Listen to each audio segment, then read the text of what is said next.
I'd like to discuss one more false conclusion about your report that's made its way into the MAGA Republican talking points. Some of my colleagues across the aisle have started calling this the, quote, Russia hoax. It's the theory that Russia did not actually interfere in the 2016 presidential election. That is patently false. No, that's not what the Russia hoax is about. You fatuous, corpulent, lizard-like liar. No, the Russia hoax is that President Trump colluded with Russia, and Russia colluded with the Trump campaign to get him elected in 2016. There's never any question that Russia has tampered in our elections since the 1920s. They've tampered every time. You guys tried to tie it around President Trump's neck and the neck of the Trump campaign. That's the Russia hoax. So now he just changed, that's Jerry Nadler, of course, just changed the terms of what the Russia hoax is. And by the way, I've got friends in all kinds of places, high and low. Jerry Nadler, as a member of Congress, would throw temper tantrums and yell at the U.S. Capitol Police when they said they weren't free to drive him to fast food restaurants. This is true. This is actually true. He would go and say, everybody, and he's, Jerry Wadler. They call him Jerry Wadler, and I call him the Penguin. I've always called him the Penguin because he walks like he's more the Burgess Meredith, the Penguin from the Batman TV show, rather than the Danny DeVito Penguin from the movies, right? And he walks like Burgess Meredith, with the Penguin walk. He does. Next week, the Penguin waddles again. That's right, and President Trump calls him Wadler, right? He calls him Wadler instead of Nadler. He's Wadler because he's had some issues over time. But he has actually thrown a fit on Capitol Hill when U.S. Capitol police officers inform him that they're busy being police officers on Capitol Hill and aren't free to drive him to fast food restaurants. I also have I used to do a lot of Fox News hits long ago on the Megyn Kelly show and other shows and the Tucker Carlson show. And I would do a lot of hits on the Fox News channel. And I'm aware of an incident where Jerry Nadler had been invited to be on Fox News, and he was in the green room. They call it the green room where you're waiting to go on TV. He was in the green room, and the producer went to get him because, hey, Congressman, it's time for you to go into the studio and sit down. And got there, and he was gone. And so where did Jerry Nadler go? And the people in the green room said, I don't know. I think he headed over to the elevators. So the producer ran over frantically trying to find him, got in the elevator, went downstairs, and went looking out front. They found him at the Roy Rogers. He left the green room. He was standing by, and he was at the Roy Rogers. He's got an eating disorder, and and he yells at the U.S. Capitol Police when they refuse to take him to a fast food restaurant. The guy's got issues. The Penguin waddles again. Man, oh man. All right, now let's get to the mailbag. Let's get to the mailbag. And I've got more on Hunter Biden and his income and his taxes, and the New York Times lying for him. They're spreading this lie. I was making fun of it earlier today, and the New York Times is spreading the lie again that Hunter Biden went into a downward spiral after his brother Beau died and got addicted to drugs. That's a lie, but the New York Times is reporting it again today. They love the lie. They're big liars. They're the New York Times. Stealing people's mail. It's the dead Kennedys. So you got a little dead Kennedys in here and there because you got to keep the dead Kennedys alive. Stealing people's mail, Holiday in Cambodia, all kinds of great hits. All right, let's get to the mailbag. P.T. Gramble sends us this question. What is your take on having a convention of states? The convention of states. That's a good, serious, and intelligent question from P.T. Gramble. And let me say the short answer is I'm entirely in favor of the convention of states. The convention of states is, and I've got to say that I was first made aware of the Convention of States and the desirability of the Convention of States as a result of listening to the great one, Mark Levin. Mark Levin. who has a new book coming out soon. It's not out yet. But Mark Levin is an advocate of and supporter of the Convention of States.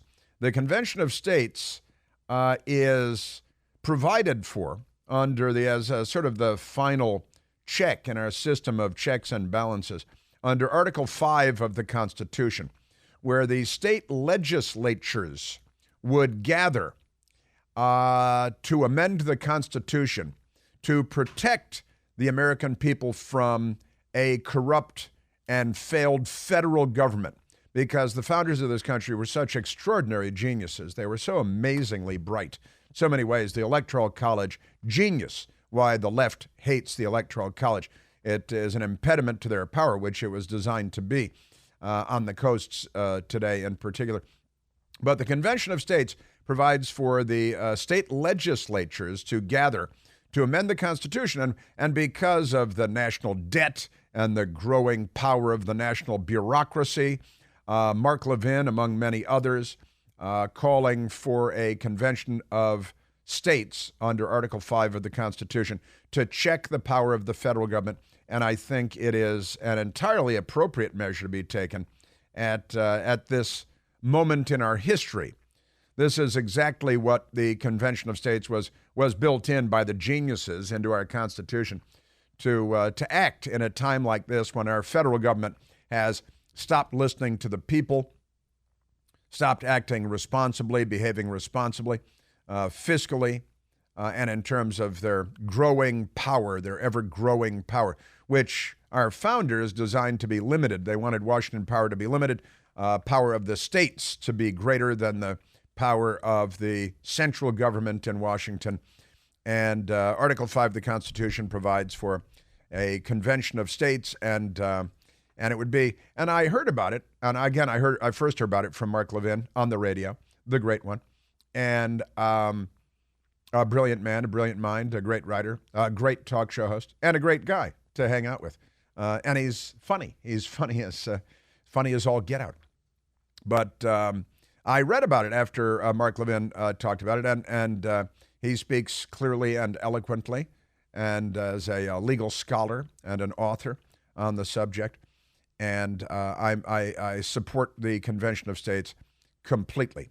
I think that, and there's a petition you can find online, a petition where you can sign on to the movement calling for a Convention of States. It is, again, to check the power of the federal government, which clearly is off the rails in 2023 and has been for some time. So I think it's well past time. Now, Mark Levin, he's got a new book coming out, and it's I think it's coming out. It's next month or the month after. It's great. Mark Levin, The Democratic Party. Excuse me. Let me correct myself. The Democrat Party Hates America. That's the title of the book. A very catchy title, very succinct, as always, with the great one, Mark Levin. The Democrat Party Hates America. That's the book, and it tells you what the book is about right there on the cover, and that's important. That's good stuff. All right, back to the mailbag. And everyone is looking forward to reading Mark Levin's next book. Now, The Democrat Party Hates America. That's a great title. Rosemary Wilkerson sends in, your brother Dan. My brother Daniel, I've spoken about him here many times, and I've played clips from some of his news stories. My brother Daniel, we growing up called him Dan the Anchorman. He's Dan the Anchorman. And he's a news reporter in San Diego, California. San Diego, that's German. And Rosemary Wilkerson says, your brother Dan does such a great job on KUSI, that's Daniel's television station in San Diego, California. Your brother Dan does such a great job on KUSI here in San Diego. When are you going to have him on your show? That's a fun question.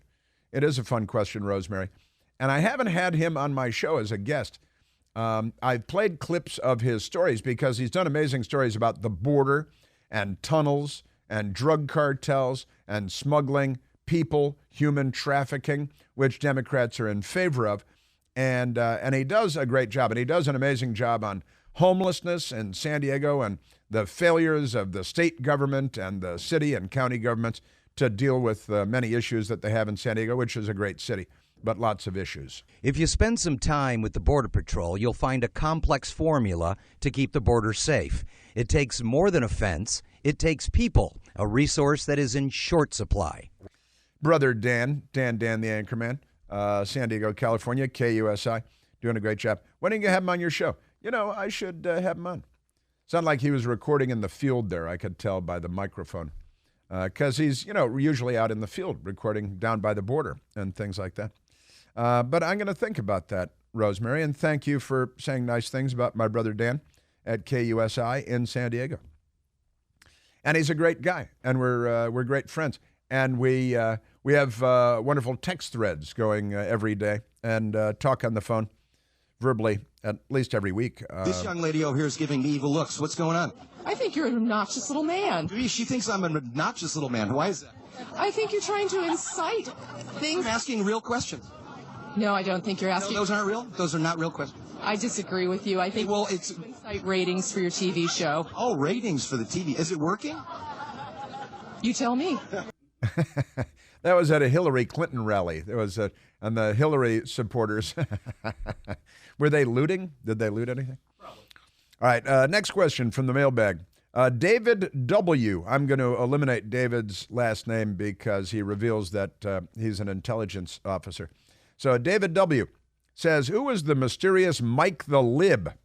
How do they get their minds so frazzled? Workplace propaganda? I think I know who he might be because he sounds and responds exactly like this someone who I did the type of work that Mike says he did. Now, here's the thing. Mike, we know that Mike, the Lib, is now retired. U.S. intelligence officer for the Defense Intelligence Agency, the DIA, right? Which, if you watch the TV show I Spy with Bill Cosby and Robert Culp, that was a long time ago. They were DIA. I'm a Russian intelligence officer, and I want you to betray your country. That's Mike the Lib right there. And since David revealed in his question that he did the same kind of work, I assume that David also an intelligence officer. So I don't want to give his last name because he might be living quietly. You know what I mean? So, and I'm conscious of that sort of stuff. So because he sounds and responds exactly like this, someone who I did the type of work that Mike says he did, you should get him on your Newsmax show, says David W. Get Mike the Lib. Ukraine was Russia. Give it back to Russia. I've asked him if he's the guy that came up with the weapons of mass destruction in Iraq thing. He says he's not. He did misspoke. He did misspoke. That's exactly right. And it is Gawan Michael. Garowan Michael. It's something like that. Sends in the question, what would it take for Biden / the Biden family to go to prison for the plethora of crimes they have committed? It would take maybe an act of God and a miracle of some kind, and a news media that would report the news and inform the American people as to the millions of dollars coming from just Ukraine alone, not to mention China, millions of dollars coming from China. Joe Biden being the big guy in the emails, the laptop. You know, honestly, the most corrupt institution in the United States of America is the news media. And as long as you got all of them, pretty much all of them, in your corner, you're in pretty good shape. But Congress could get there. And honestly, we need a special counsel. We need a special counsel. Enough already. And we need a special counsel to go after the Joe Biden bribery. It's right there. Article 2, Section 4, impeachment in the Constitution. Treason, bribery, high crimes, and misdemeanors. He'd have to be nailed on the millions and millions of dollars and using his power corruptly in exchange for the money. And that, going to prison still probably wouldn't happen. I've got several more questions from the mailbag coming up as well. And I have breaking news for all my fellow Americans. Joe Biden's dangerous plan to force Americans into a digital dollar goes live in a matter of days now. No matter what they tell you, it's not something that's going to help you or me or anybody else. If you don't take action today, it might be too late. The Federal Reserve is being deployed in phases, with the initial launch taking place on July 1st, coming up in a matter of days. It's called Fed Now, and a whole lot of Americans are going to be taken completely off guard. Everything you've ever worked for is at stake, but don't let that worry you. There is a way for Americans to legally opt out of the digital dollar before it's too late. Start by calling my friends at American Alternative Assets, and you're going to get your free wealth protection guide. This guide will educate you on how you can protect yourself from the failing dollar and a volatile stock market with gold and silver IRAs. Just call them today at 888, the number 4-GOLD-20. Call them now, 888-446-5360. Don't let Joe Biden and his lunatics force you into the government's new digital dollar. Call 888, the number 4-GOLD-20, 888-446-5360. Individual results may vary. There's no guarantee that past performance will be indicative of future results. Seek your own legal, tax, investment, and financial advice before opening an account. Yeah, so more questions from the mailbag.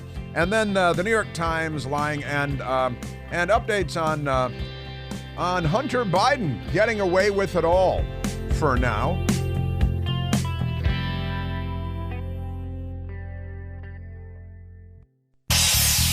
Hey, Chris here with some exciting news. Now you can listen to me live on the WMAL app. Doesn't matter if you're in your car, in the office, on the go. The WMAL app delivers crystal clear around-the-clock news coverage anywhere with cell service or Wi-Fi. So don't miss a second of your favorite shows. Download the WMAL app today on the Apple App Store or at Google Play Store.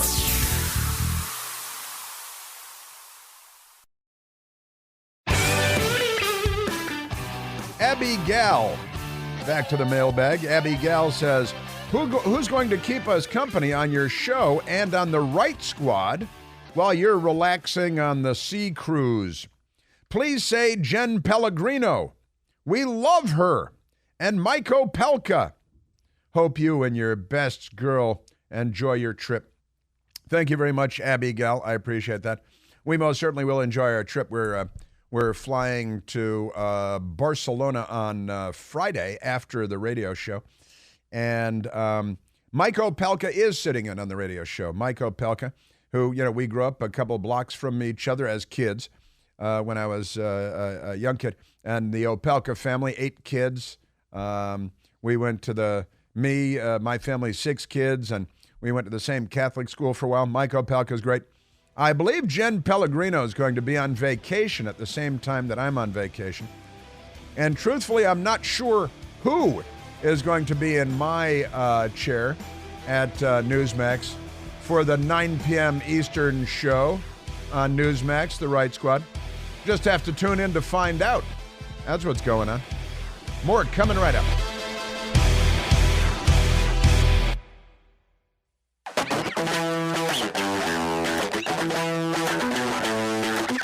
All right, 2 more mailbag questions, and then back to Hunter Biden and the corrupt Biden family organized crime syndicate.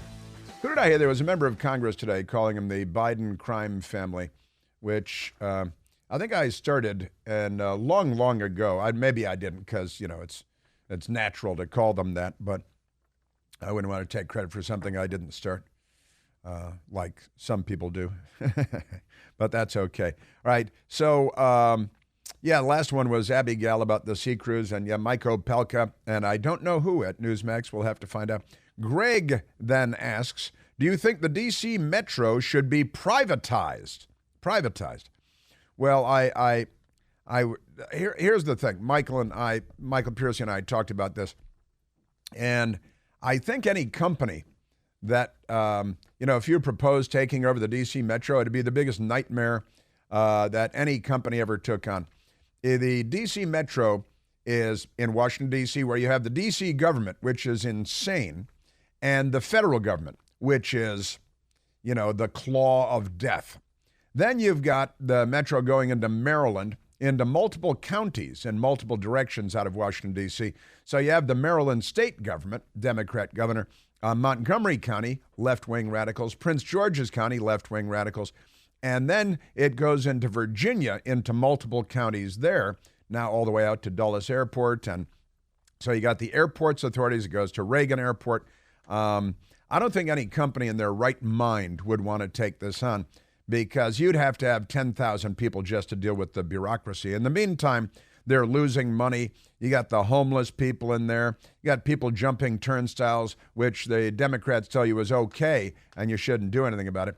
You got crime skyrocketing all over D.C., and I just read some of the crime stats from D.C., from the D.C. Police Union earlier today.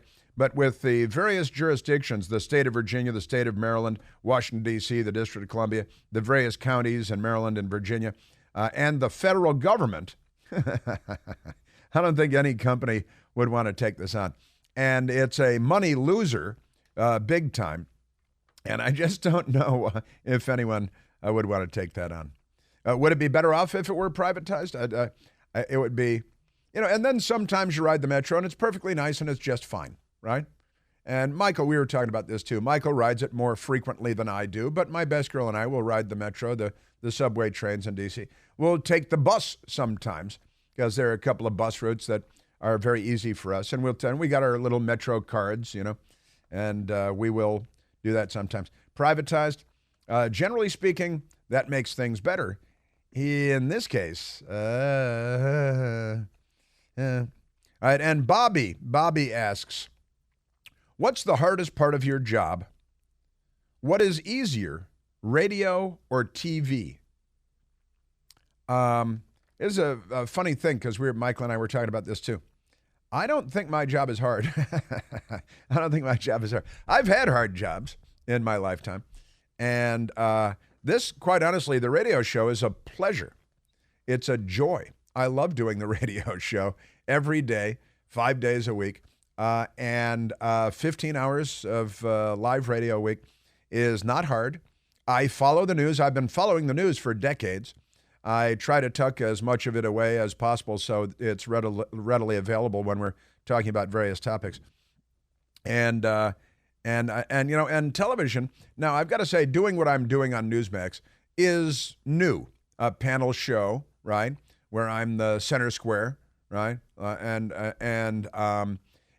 there are different people. The people change at the table, and so it's new. Been doing it for how long now, Michael? 6 or 7 weeks, and I've got to say, that's not hard. Again, I've worked on a freight ship when I was 17. I set up tents for a tent company. What was that called? BDI at Milwaukee Fest, and that they used to use elephants for that, and that was a hard job.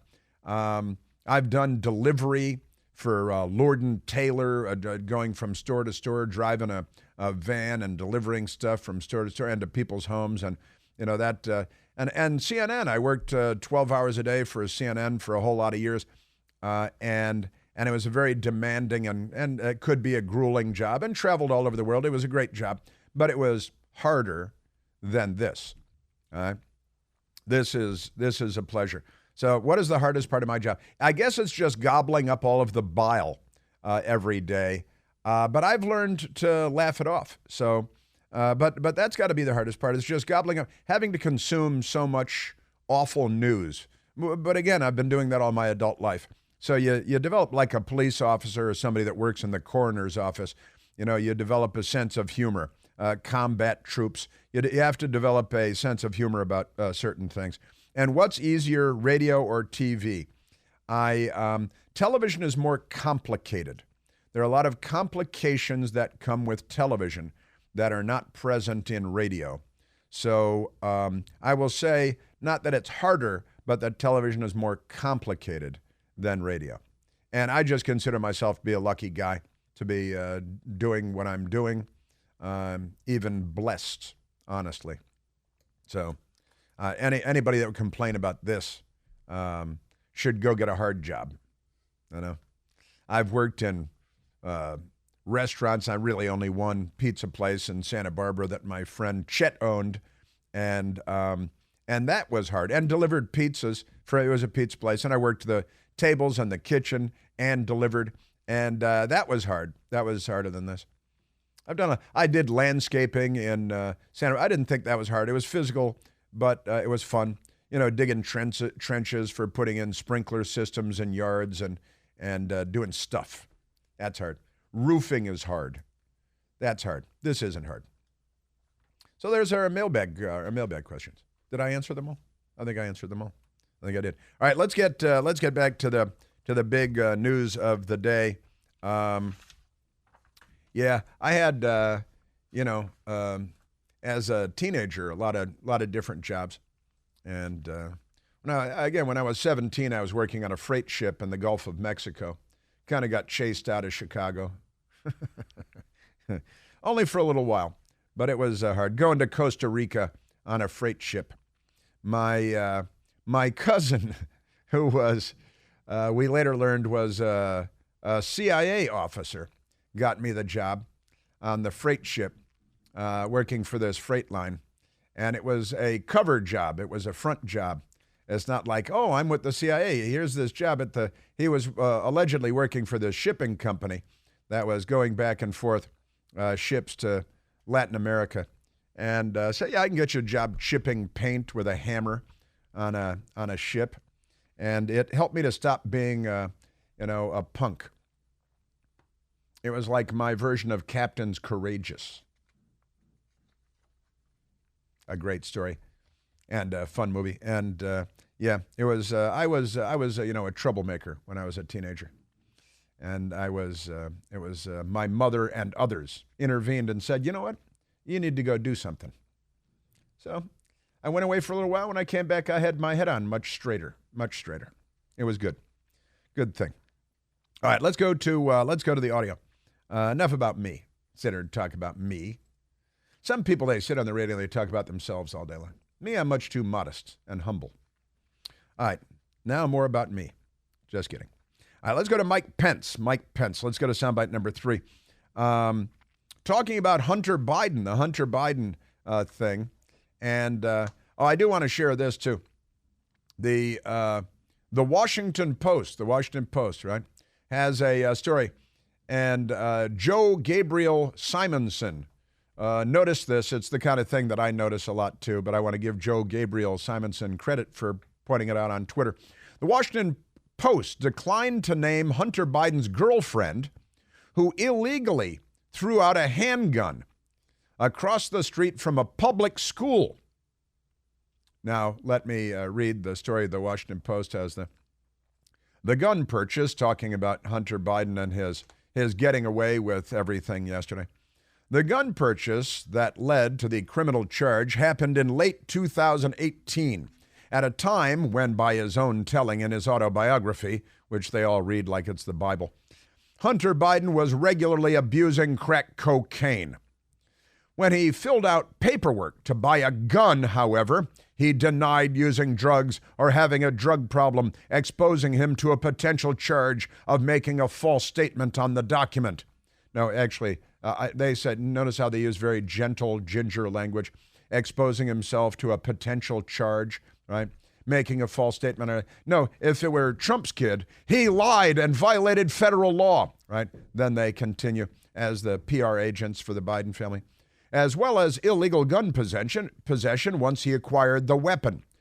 Biden owned the gun for less than 2 weeks, because his then girlfriend threw it away, according to public accounts of that time period. Now, his girlfriend threw it away. What they leave out is that his girlfriend at the time was Hallie Biden, his brother Beau's widow, because Beau had died and Hunter moved in on the widow and was having sex with her. By the way, while he was having sex with his brother's widow, Hallie, he was also having sex with his brother Beau's widow, Hallie's sister. The sister of Hallie was also getting the Hunter Biden sex machine action, and nice family, huh? Honestly, you guys should make movies in the San Fernando Valley or someplace like that. So, and the New York Times has a story today by Michael S. Schmidt and Adam Entous. They're both dedicated Democrat Party stenographers from the DNC steno pool, right? And they quote his lawyer, Christopher Clark, who tells all kinds of, oh, this is over with, right? And the New York Times has it here saying, with the announcement of the two agreements between my client, Hunter Biden, and the United States Attorney's Office for the District of Delaware, it is my understanding that the 5-year investigation into Hunter is resolved. Well, David Weiss, the U.S. attorney in question, said, no, it's still ongoing. But his lawyer lied about it, Christopher Clark, and then the New York Times faithfully carried that lie forward. So they'll all be shocked when they find out that's not the case, which they already know, but they're happy to lie. And they described in the New York Times, Mr. Biden, a 53-year-old Yale-educated lawyer. Maybe you should get a job as a lawyer instead of a pimp. But is that what he is? Is that technically what he is? And they say, New York Times, he went into a downward spiral after his brother Beau died in 2015. Now, when was he kicked out of the Navy? Because he was kicked out of the Navy for repeated cocaine abuse long before his brother Beau died in 2015. But the New York Times, and I cited this earlier today as well, the New York Times and the rest of the media are pretending that his brother Beau's death was so tragic to him that he started boffing his brother's widow, and that's when he started becoming a drug addict, and that's simply not true. He was kicked out of the Navy. When was he kicked out of the Navy? 2014. In 2014, he was kicked out of the Navy for repeated cocaine abuse, and I believe he had to get a special waiver from people in Congress to get a commission in the Navy because of his previous drug use before that. So it's another lie, but they're looking for the sympathy vote here. Oh, his brother Beau died, so he had to start smoking crack and having sex with his brother's widow. That's pretty creepy and crazy. So Beau died in 2015, becoming addicted to crack cocaine and engaging in tawdry, self-destructive behavior. Yeah, okay. But it didn't start then, let's be clear. And that's not a cause and effect situation as they are presenting it. Also, the New York Times says today, in his statement on Tuesday, Mr. Weiss, David Weiss, the U.S. Attorney for Delaware, Mr. Weiss said Mr. Biden, meaning Hunter Biden, had earned more than $1.5 million in each of 2017 and 2018, but failed to file income tax returns despite owing the government more than $100,000 each year. Wait a minute. That goes with the Joe Biden soundbite, doesn't it? Talking about the rich not paying their taxes. Now, what percentage? More than $100,000. Let's just say $100,000, because if it were $150,000, they'd say that. What percentage of that? That's 1/15 of $1.5 million. I think everybody pays higher taxes than that. You may recall Joe Biden getting all upset about this. Guess what? You know what percentage they pay in taxes? Rich people. 8%. E-I-G-H-T. E-I-G-H-T. I pay a hell of a lot more than that, man. So do you. Yeah, well, $100,000 on $1.5 million is actually less than 8%, but let's not get all caught up in who killed who. Not a thing. Just amazing. Just amazing and appalling. The news media, when you got the news media in your corner like this, it goes a long way. And then you have members of Congress quoting the New York Times. Well, he became a drug addict after his brother Beau died in 2015. Well, he was kicked out of the Navy for repeated cocaine abuse in 2014, and it didn't start there either. That's fine. And little income tax problem. And they write it down in the New York Times, but don't notice, wait a minute, $100,000 on an income of more than $1.5 million? Gosh, I'd like to get his accountant.